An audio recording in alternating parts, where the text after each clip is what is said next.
Баршаңызға сәлем достар, менің каналыма қош келдіңіздер. Бүгін мен сіздерге осындай балалық шақтың бал дәміне айналған орешки тәттілерінің жасалу жолымен бөлісемін.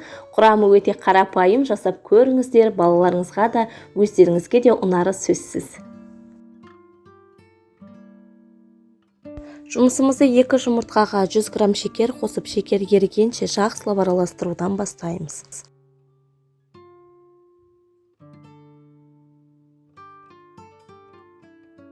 Шекерімізді жақсылап ертіп алған соң, оның үстінен алдын ала водяной баняда немесе микроволновкада ертілген маргаринімізді салып, жақсылап араластырып, үстінен шым-шым тұз қосамыз. Бір келкі қоспа жасап алған соң, үстінен жарты шай қасық сода және жарты шай қасық уксус қосып, жақсылап реакцияға түсіреміз.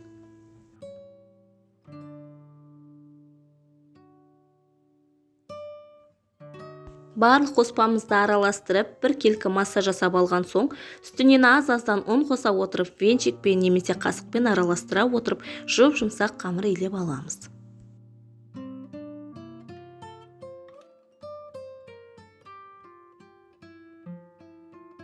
Міне осылай қолдың көмегінсіз ақ қасықпен араластыра отырып, жұп-жұмсақ қамыр илеп аламыз.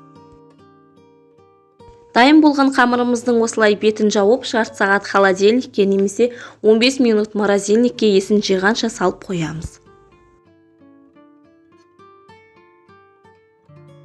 Қамырымызды 15 минуттан соң морозильниктен шығарып, осылай бірнеше бөліктерге бөліп, шариктер жасап аламыз. Бұл біздің орешкилерімізді формаға салған кезде шет-шетінің шығып қалмасына, не тым кішкентай болып қалмастығы үшін қажет.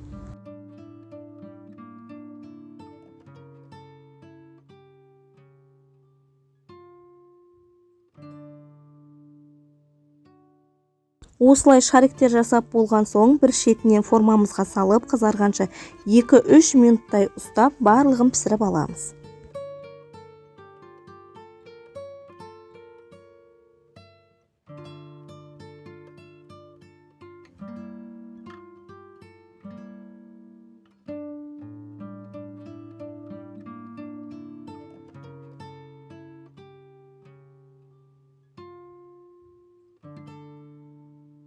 Егер де шет-шеті осылай формадан шығып кетіп жатса, пышақтың көмегімен ыстық кезінде алып тастасақ болады. Осы кезде орешкеміз жұмсақ болып, үгітіліп кетпейді.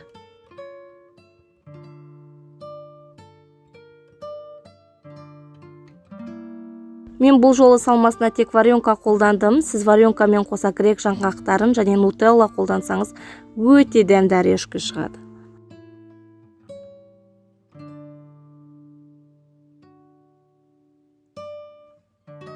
Ал достар, осымен біздің орешкилеріміз дайын. Міндетті түрде жасап көріңіздер.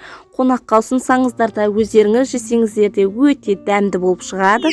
Міндетті түрде жасап көріңіздер. Каналыма жазылып, подписация етуді ұмытпаңыздар.